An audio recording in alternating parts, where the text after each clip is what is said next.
I'll start with you, Mark. Yes. Team news, as always. I think Rachel Williams hasn't been in the squad the last couple of weeks. Yeah. So Rach has.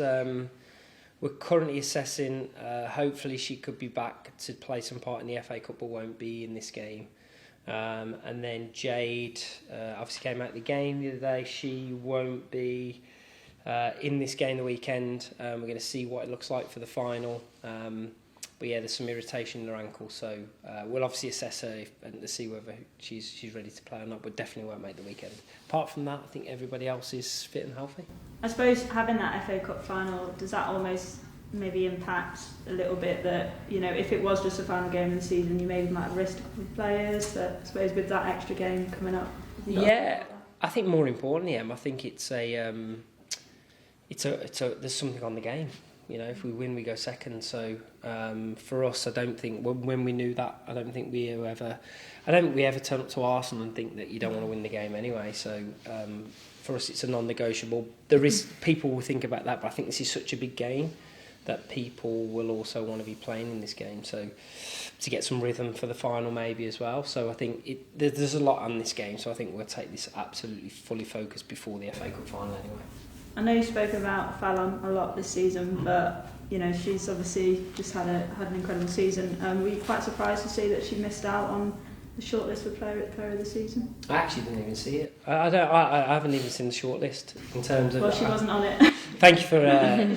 Then yeah, of course I am. Yeah, I think she's been incredible. I think these have been incredible in front of her. I must say that because obviously Ma's my captain, but I think. There's even the Old Trafford game, the reaction save at the front post and the one where she tips it over the bar. I don't think there's many goalkeepers that do that in the world, let alone in the league. So she just makes the uncomfortable seem really comfortable. So I think she's incredible. I think she deserved that accolade, but I know she doesn't need that accolade, like to understand how far she's come and how much she's still got to grow. But I still believe she's the one. She's on trajectory to be the best in the world. I have no doubt about that. I'm going to test your memory a little bit here, but can you remember the first time you watched her play? What was your kind of impression of her? Like when we heard from her the other week, she sort of mentioned the word being raw. Yeah, so I watched her originally when I was in Orlando. Obviously being aware of the American market for the goalkeepers, she was playing in France at the time. And I think she's athletically incredible. And like I've always known that about American players in general. And so when you want to defend your goal, you have to be able to cover the goal with the speed that she can do it. But then it's the height. It's unusual to have that speed and height. And it was raw. It is definitely rawness she had. I think she's refined herself fantastic. Even the early start of the season, I think there was the goal against Man City in the Conti Cup where they shoot across and she folds her feet. And it's that refinement of now not folding her feet that actually every day she finds something to get better at. And the only criticism I've got about Fallon is she's overcritical of herself. We've been in meetings where we've said we've had to stand on your shoulders for so many times this season, and so when you make a mistake, you have to stand on ours. So I think she was raw, but I think she's more refined now, and she's in the perfect part of her career to really go on to be the best in the world. I do believe that. The people like this person, I know she sat next to me. I don't really get to overdo these, but she has that mentality. Either they stand out, those people stand out. I've seen many people with lots of talent that don't have the right mentality, and Ma's one of those people that has the right mentality and the talent. So. And that means they break records, and she'll go on to break records in this league, I've no doubt. And for Manchester United, and Fallon's one of those as well. She has the right mentality to go to the very top. It's a bit of a gear change, but I just wondered, just generally, we were looking at the average attendances across all of the clubs this season, and I noticed that there was a little bit of a drop at Man United. You weren't the only club, but I just wonder why you think that might be this season, that maybe attendances just dropping slightly. I mean, I don't know in general. I think maybe there was an overinflation of attendances after the Euros. I think, and it's maybe balanced itself out a little bit. I don't know how much it's dipped in order to see that. I think the reality is we're growing a new team again. So, you know, when you have the Lionesses that we had before, well, actually we've got the new wave, and we've got the new wave of people that you have to get to know. And then once you get to know that, you become the fan base from that, and you grow with the team. So that could also be a factor.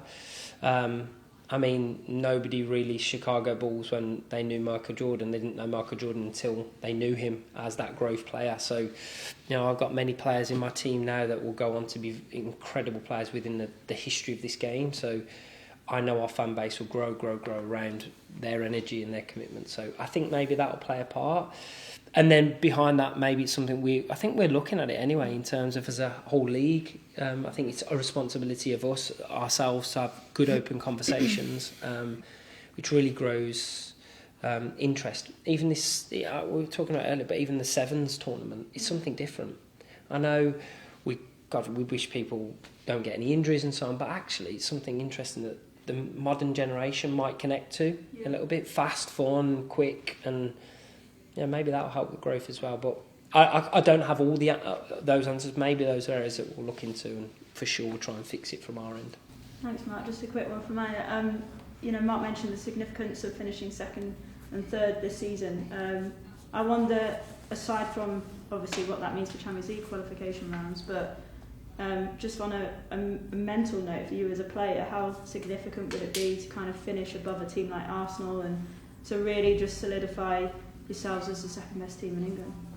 Yeah, I think it's obviously important. I think there's always things on games and we want to make sure that's the same on all the time. I think our team definitely performs better when we're under the pressure a little bit. That's where we have fun, that's where we like to be, and I think it's not going to be any different on Saturday. It's the same there, and yeah, of course it's United v Arsenal away at the Emirates as well, so it's a game we're really looking forward to and we want to win. It's hard because she'd fight a shadow. So like, you're asking her as a loaded question. Yeah. You know, she doesn't even. I don't care. I just want to win. She wants to win every game. So, but no, I think just to echo that, I think it's one of those games where you just want it. You're all in, right? And I think Arsenal will be the same. I have no doubt. You know, they've lost the last two, but they ain't going to want to lose at the Emirates to Manchester United. And I'm surprised you didn't say it's an extra 11 days difference between the break and that. But you're in the Euros, hopefully, so we'll see. Good stuff. Mark's not seen the Player of the Year shortlist. Have you seen it? I've seen it, yeah. So Mayor is on it. I just wanted to ask. It's so useful to me anyway. Coming off this season, kind of your first as captain and leading the team to Champions League qualification and to potentially second, potentially third. I just wonder, kind of, what have you learned about yourself from being that captain role this season? Yeah, I think a lot. I think I've definitely developed a lot from the start of the season. I'm sure Marc will say the same. Obviously it was a different role for me. I feel like I've been pretty consistent playing games throughout when I started all the way up. So I feel like on the pitch I was a bit of a leader anyway, and I was quite experienced on the pitch too. And I think my growth has probably been from off the pitch, and you know how I communicate with people. I think I can still work on that, and yeah, I've really enjoyed it, to be honest. We have a really good group of girls and staff as well who really helped me out too. But yeah, I feel like I'm just enjoying football at the minute and enjoying being a part of this team. It's easier when we're doing well, so yeah, it's been really good. Yeah, a lot of people have spoken about the kind of togetherness in the squad this season. Can you touch a little bit on that? Because obviously, as one of the key leaders in the squad, how have you gone about kind of helping cultivate that and helping keep that together, and how much of a difference do you think it's made? Yeah, it's definitely made a big difference. I feel like the culture that we have here is very good, and there's always little bits and bobs that we can fix, but obviously we're so close together, even off the pitch and away from Carrington. We like to spend time with each other, and I think most of all we're just good people at the club that want to work hard and win games for United, and I think that always helps, along with the staff too. So yeah, it's just been really fun, and I think when you're having fun with all the players next to you, you're playing well and performing well and fighting for each other, and I think it's definitely helpful on the pitch when you can fight for each other and you know that everyone's got your backs. I think, just to add to that as well, because I think we can share, because we're in a small group. There's Maya said to me, Mark, that when we're recruiting, we must recruit good people. He said, it doesn't matter about talent, didn't you? So he told me, and again, I knew this, but obviously to hear that from your captain, that actually in our group we need the right people. And so when I recruit and when I interview players, it is always from that foundation of are you a good fit for Manchester United? I spoke to you recently just about how I felt last year we'd lost a bit of the hunger, and this year it's right back there. So I think you've got to have talented people that want to be hungry to be there, and I think if you do that, I think that's the secret sauce with success. And to move over to a little bit about the game this weekend, I'll throw this one to both of you if I can. What have you learned from the other game against Arsenal this season? You're going to have flashbacks to when I asked you this before Chelsea, but what are sort of like the learnings that you took from that game? Obviously it was a draw, it was a tight one. I think it's probably fair to say it won't have been one of the performances maybe you were proudest of. Yeah. Sort of what did you take from that, either of you? I mean, I'll start, but you played in it, so I thought it was resilient. I didn't think we allowed we weren't as brave in possession as we are now. Yeah. We were still finding who we were, so I think it was day and night between what we expect on Saturday versus what we got in that game. You played in it, so you can talk from that perspective, but from my perspective, I felt we were at times too passive, but resilient enough to get a result out of it. And I think that was, in that period of time, I think there was only that was the only result Arsenal had dropped in like 10 or 12 games at that point. They won every other game.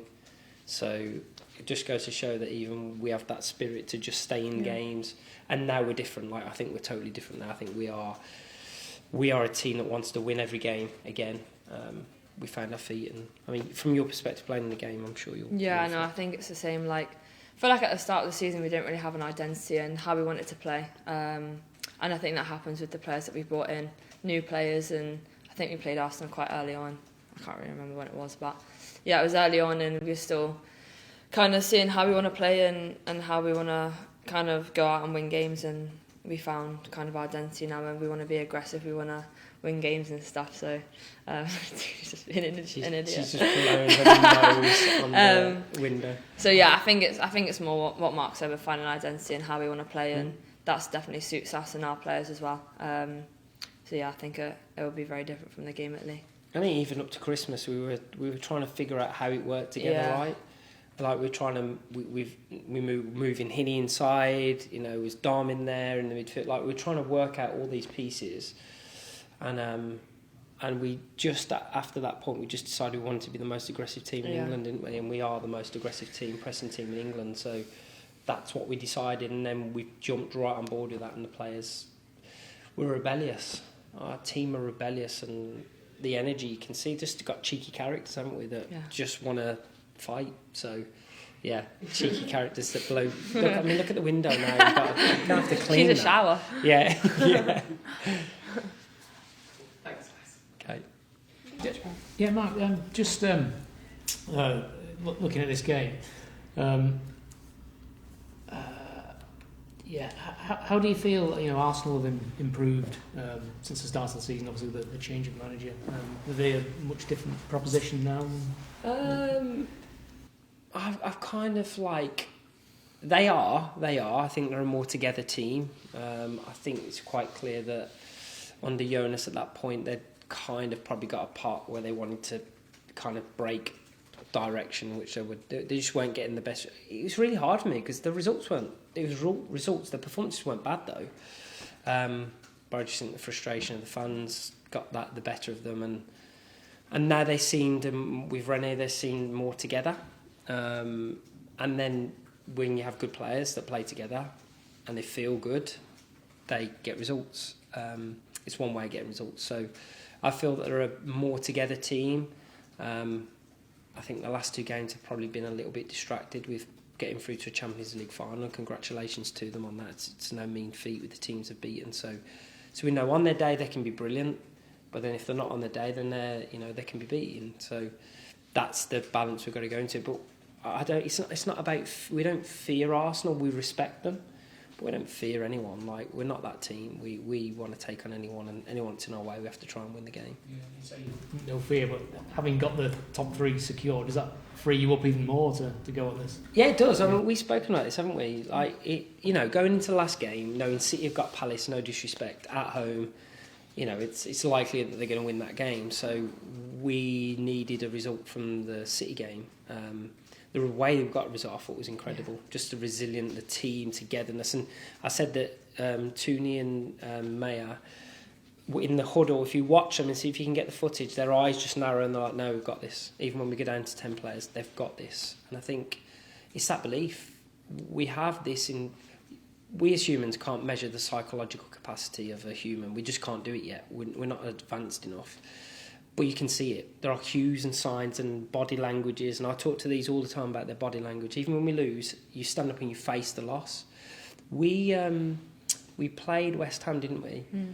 And the growth of this young woman, it felt like a loss because we drew the game 0-0 and we should have won the game. But she took herself off and she had to face media like she always does, and she just calmed herself down and got into the zone. And that's what I'm talking about.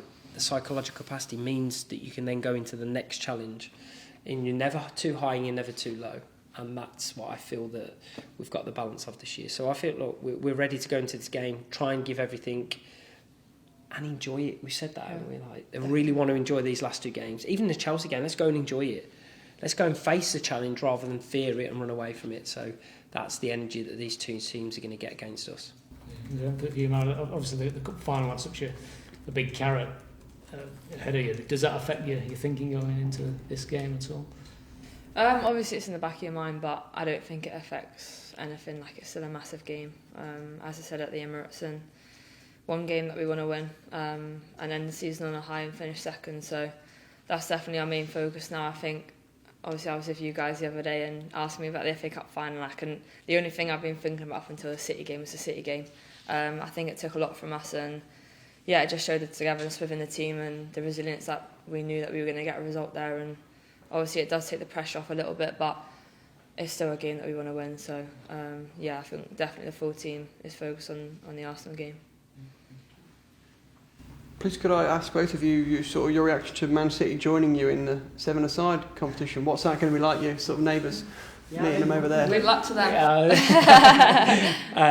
We're not in their side, are they? They're in the other pot, I think, the other team. So who's in our pot? Benfica, Roma and PSG. Nice. So we play Roma, then it goes Benfica and then PSG. So we play Benfica and PSG on the same day, afternoon, evening, or night time it will be. Look, all these teams are going to be. Tom, we've tried to replicate the 7v7 format. We've put our kids to see physically what the output are. We put the GPS on them and see what you might need to achieve, and it's just you can't train it. We put some of our girls into one yesterday, just the ones that were doing the extra bit, and yeah, it's just tactically it's going to be crazy. I think that's what I want. I want carnage because I think it makes everybody smile and laugh. So and it's entertaining. But more importantly, my players want to play in it. I mean, the first thing I said to Maya, and she was like, I'm not going. I want to go and play. So yeah, I think it'll be carnage, and whoever we play, it's going to be tough. But especially in the format, you don't know. You'll have to learn. And my head of women's football's just walked into the background. So I'm sure if we're in it for many years to come, we'll learn and learn and learn. But the first one will just be utter carnage and enjoyment, right? Yeah, fun definitely. And enjoyment. Something to end the season on. Hopefully, if we can get second, but we've qualified for Europe anyway, and then try and win the FA Cup and then go out there, would be a great way to end the season, I think. And looking on next season, Mayor, could I just ask, from your point of view as captain, how much value do you place on the idea of being second and being in the third round of qualifying rather than the second round of qualifying? That can help quite a lot in the Champions League, can't it, getting that one step closer? Yeah, I think the only thing that would help is just a bit more rest, especially the girls that go into the Euros. But yeah, I don't think anyone really cares. As long as we're in Champions League, then that's all that matters. But yeah, obviously there's different formats, isn't there, for the thing, but obviously I was part of it 2 years ago when we played PSG, so yeah, I think it doesn't really matter where you end. You could end up playing against some team from somewhere and another team from somewhere else. So yeah, I think it's just a great achievement that we're in it and we're going to go as far as we can. Sorry, I asked my question terribly. I meant in terms of Saturday, like the idea of beating Arsenal to try and get into how much of an incentive is that to get essentially through another round? If you can win on Saturday, you'll finish above them and then you'll be... Yeah, I don't think it matters. Honestly, we want to win the game, we want to come second, but as long we're in it now, so it doesn't really matter. As I said before, it's just the rest for the I think you get a little bit more rest maybe if you get second. 11 days, I think there's a difference. I don't really care. We're in the Champions League, so we can play 2 more games more. I think it's going to be great if we have 2 more games, but obviously it'd be better for us if we only need to do one round of qualifying. Yeah, you could tell how much it meant to the team to get that result against City and get that top 3 spot. Can you maybe just give us a flavour for how much that has been a driving factor for you all in the last few weeks? Yeah, it's been massive. I think obviously we want to win the league, we want to win Champions League, we want to play as high up as possible, and obviously the game, everything was always gonna end up at that game at Old Trafford against City. It was just meant to be, and obviously going 2-0 down. I don't think there's been many games this season when we've come back from conceding goals. I don't even know if there has been any. So I think it just shows how much fight we had as a team and how much we really wanted it. And I think that probably was the driving force, getting the point, especially with 10 players. And as Marc said, I don't think we ever thought that we were going to lose that game even when we went down to 10. And I think that just shows the togetherness and the spirit of the team. To get Champions League, and that was our only focus for the game, was to either get a point or obviously to win the game. But yeah. Congrats and thank you. Yeah. No further questions. Can I just ask one more? Sorry, a little bit cheeky, but just because we were talking about World Sevens, are you going to be playing in that, Maya? Are you able to say? Well, if Gaffer picks me, I will. Got to do the trials outside first, You I have think. got a trial. No, I would love to play in that. It's just a bit of fun, isn't it? So, yeah, it'd be cool if you could go out to Lisbon. And I'm telling you now, she play, won't be saying that when she's trying to win the game. It's not a bit of fun, Mark. We're not going to win. No, I know that. We'll be doing analysis and all. No, we she's won't. one of the It'll be a driving bit of fun, forces. yeah. Like, I want to play in it, of course. we listened to our players on this. We genuinely did. We're like, if you don't want to play, we won't go. Like, we won't even put our name in. But our players, we put it to the leadership group. The leadership group came back and went, no, we want to play. And the ones that don't want to play, I think there's 3 or 4 that are pulled out for their own personal reasons. Then they would still get if we win and prize money, whatever, they'd still get the share that they would need anyway. So that for us is part of building this team that we want. Is you get your choice, and we're not going to look negatively on you if you don't want to be part of it.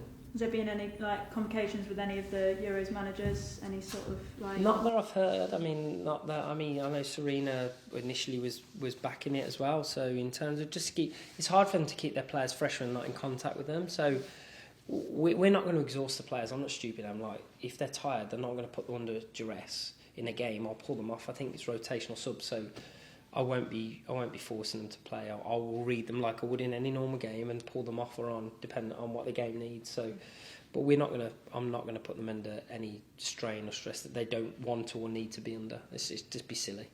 Thank you. Can I be really sneaky as well? Yeah.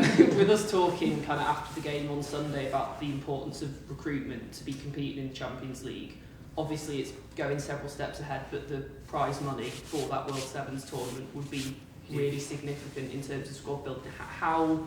How much of a factor and how much of an incentive kind of does that play into the decision to take part? No, it's huge. I think Matt's just walked into my eye line, so we can. He's like, I'll take that one.